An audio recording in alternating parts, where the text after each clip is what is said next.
Do you remember how Alice wasn't always in Wonderland? She fell down, down, down, deep in a hole. Right, well, I wasn't always in room. I'm like Alice. Now we've got a chance. I'm scared. I know. When did you first become aware of this story and this world that Emma had created? I think it's about 3 years ago I read the novel.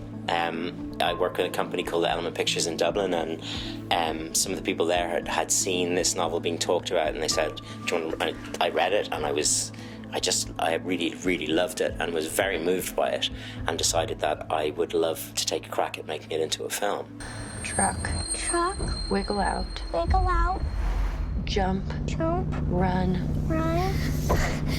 What's the collaboration process like when you're working with the author and you have to make some tweaks and changes along the way, and she's literally sitting there on set? Emma had written a draft of the script. We sat down, talked about it, and then she really opened herself up to me talking about what a film needs to do, which is different to what a novel needs to do, and Emma was amazing. How do you mentally prepare for a role like this? So I started at the beginning as to who she was at 17 and where her mind was at then. And then I spoke with the trauma counselor about what would happen through kidnapping, and then not just being the initial entrapment, but then being there for 7 years, what would happen to the mind and how it shuts certain things off in order to survive. And then I talked with him once again about the sexual abuse and what that would do to a person after this be happening every night for 7 years.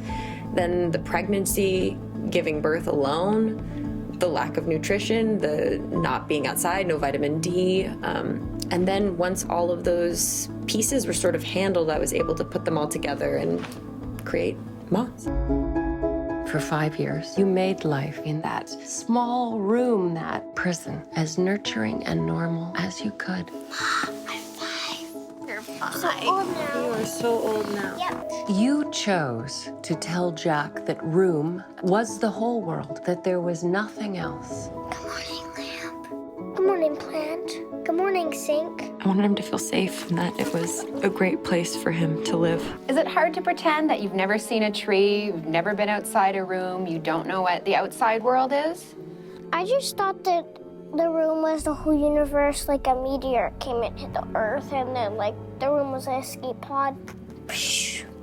Now it's only the room. Are we in another planet? Same one, just a different spot. What is Lenny like as a director? Is he fun to work with? He's a really nice director, and he listens to my ideas. Like if I have an idea, and I'm like, oh, what if it goes like that? And then we try it out one take, and then if he says no to it, it's okay. And if he doesn't like it, it's okay. Did you ever think you would be free? I hoped.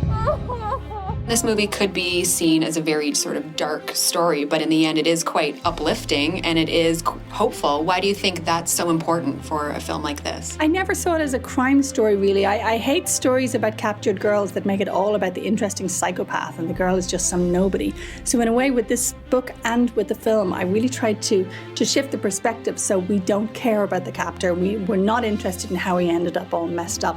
It's all about the kind of radiant normality that the mother tries to provide. And then to see that then folded back into her larger family, and to see Jack emerging into a world which is, multi-ethnic and varied and complicated, and to see him rising to the occasion and taking all those same strengths and skills that he learned one-to-one with his mother and taking on the whole world with them. I mean, it's what everybody tries to do with their child. It's the human story in miniature.